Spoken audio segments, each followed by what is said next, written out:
Hello everyone, I'm back and I got a chance. We had 15 below this morning up here at Sparta, and I'm actually at Trenier Outdoors, and he's doing some other things, so I got a chance to do a video, and I wanted to do it here because this is one of the places that I go to buy my air gun stuff. Maybe not so much the stuff I'm doing today, but all my PCPs. He's helped me so much. One thing I can't stress enough is find a gun shop, air gun shop that you can deal with, that the guy is willing to give you ideas, help you out. Jeff loves to try different things with some of his air guns and air guns that he's helped other people with, and it's really cool. I mean, we've done a lot of things and tried things. I've done things that I never thought I would ever do. And with Jeff's help, it's been easy. So once again, I can't say enough to Trenier Outdoors, just letting me use the shop for doing videos today because it is so cold outside. One thing I found out, if you saw my last video, I was shooting this gun, 2400 KT, it's a CO2. Someday I might actually try the high pack, Power Max high pack setup on it, but for right now I'm actually glad it's CO2. Here's the thing, I want to do some testing with this, I want to shoot some pigeons. One thing about with the pigeons, it's cold out, you get about 20 to 30 shots, you're done. You got to go back to your tank or carry your little tank in a backpack, and it's just kind of a pain. And sometimes loading the clips out in the cold is kind of a weird thing too. This is going to be kind of where I'm going to have a little pack that I can reach into and grab a pellet and put it in a single loading. I'm going to be more sure about my shots. I'm not just going to put another one in and shoot. I also got a side focus TL scope on this, 4x16x40. The reason I got it is I like the side focus, but with what I'm going to be shooting and shooting up, I want to know the distance, so I'll be able to take a glance over. Now, with this gun, I actually have, and I'm going to squeak on over, I actually have the rails for putting a flashlight on, which I have right here with the quick release. We'll take this, stick this on. I try to keep the flashlight even with or behind the edge of the scope, not to get any other, get a feedback or you get a glare. It seems to help out a little bit. I am using the stock trigger. It did come with the custom shop, came with the spring adjuster where I could have loosened up the spring, which I'll probably show a little later. I also put another rail on. This is a MOE Magpul rail, and I just drilled out, took off the plastic shroud here, drilled out the 2 holes. Works perfectly for the shorter, 3.5 inch one.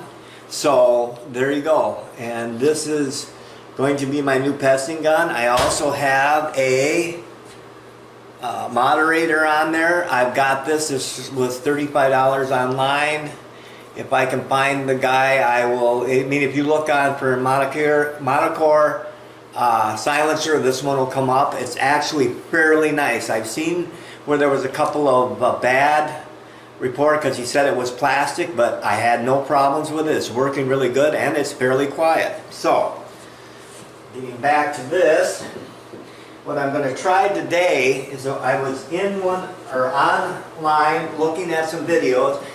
And there's a gentleman that was shooting out in the cold, and he said, hey, he said,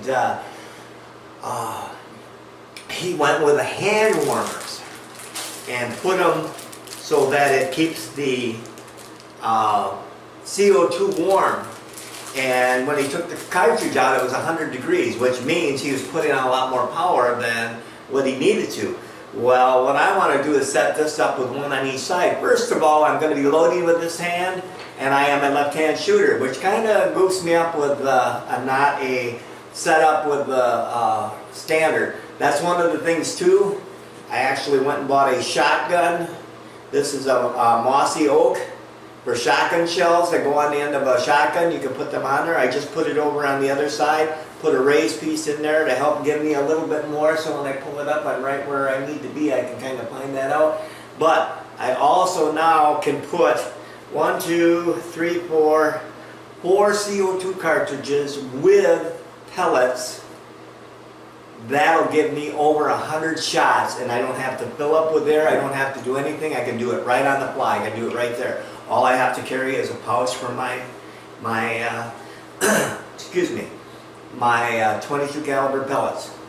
And if this helps, these are, I think I got 8 of them or 6 of them for $2.99. So that's if it's 6 of them, that's 2 per dollar.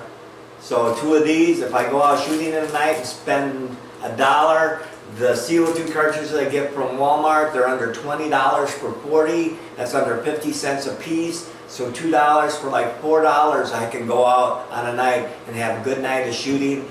Help farmers eliminate some pigeons and starlings that are pooping all over their hay and the feed and eating the feed. So that's what I'm doing. And the setup seems to be working good. I've got a little bit of sighting in to do, but it's been too cold out to do it. I also got a, well, you could take like an old sock, but this is actually some special material that I'm going to put the heat pads in. And the thing nice about it, I'm going to put a heat pad on each side. And when I do that and I hang on to this, it's going to be nice and warm. My hand's going to stay warm. I reach in my pocket, grab a pellet, open up, put the pellet in, make my shot. Every time I put my hand back on here, it's going to warm my hand back up, so my hand's not going to get cold. This hand can easily stay into a glove, which will not be a problem. So, anyway, we'll be getting into this. I'm going to chrony this with cold CO2 cartridge, and then I'm going to chrony it with the warm CO2 cartridge and see what kind of speed I get. I'm not going to be outside very long. It's still like -8. So we're going to get right back to you. I am going to show you a couple of my other rifles too. I showed you bits and pieces of them, but I'm actually going to bring them out and show them to you. It's 2 out of the pumps that I have, and I said I was going to do it, and I just haven't, so this would be a good time. So I'll be right back at you. Alright, I'm back. Now, one of the things I forgot, I got a couple other things over Christmas. For one, this is my Marauder Woodswalker 22 caliber that I've been using with a bug buster scope. I let a friend of mine use this, and he's actually the guy that got me into the testing, and he fell in love with it. Of course, after every 25-30 shots, we have to go fill up again. You've got an 8-shot magazine. You got to fill the magazines back up each time. Where I'm thinking just a 1-shot deal. But one thing I did get, and of course because of the small scope, I do have a bigger scope that's going to go on here, but because of the small scope, I have to put my light underneath on the rail here, which is not a big problem.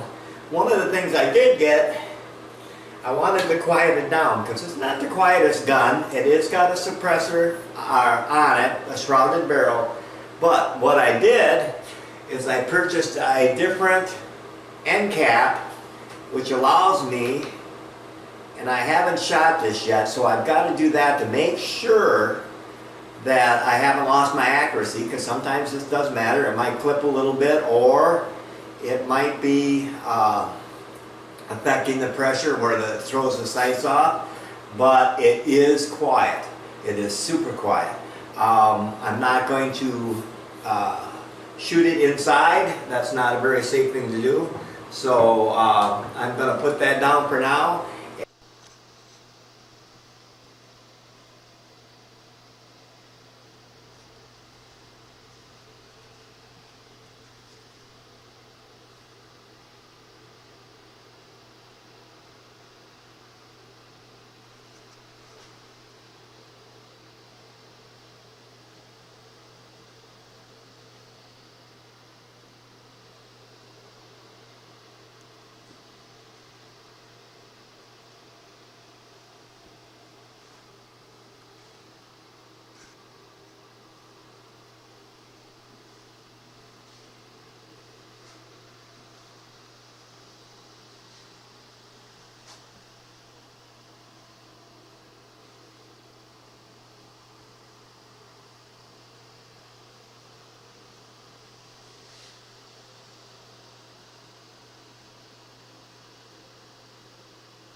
first of all, the warmest it got today, 3 degrees. So it's cold. And what I did is I took the CO2 gun out and I let it get cool, fired out. I'm running about 420 feet per second. So I took these hand warmers, warmed them up, put them on each side, slid this sock over it, and kept them warm. And it jumped up to almost 480 once it got warmed up. Boy, that's nice, warm. So it makes a world of difference. So if you're going to use this gun in the winter, first of all, I have these CO2 cartridges on the side. I'm going to keep them inside my coat where they're warm. So when I have to use them, I put them in there. I already got that tube heated up. And I didn't even have it heated up to where it could be. These, I just warmed these up about 15 minutes ago. It takes about 25, 35 minutes before they get to their top heat. So, I put one on each side, put that sock over it to keep that tube warm. And it made a world of difference. We're talking over 60 feet per second difference from the real cold to getting it warm. And it might have been more, because I think this thing shoots a little over 520 to 550 feet per second. What my first one did. This is actually my second one. My first one my oldest son's got. So anyway, we're going to call it a day. It's getting to be where the sun's starting to go down. So I'm going to hang it up. Hope you guys enjoyed it. Once again, Happy New Year. Coming up this weekend is going into the new year. So hopefully it warms up where we can actually get some shooting done. But once again, thank you guys. I appreciate everyone, and I love all the comments. Whether they're good or bad, I don't care. I can take it. So you guys take care. We'll see you again.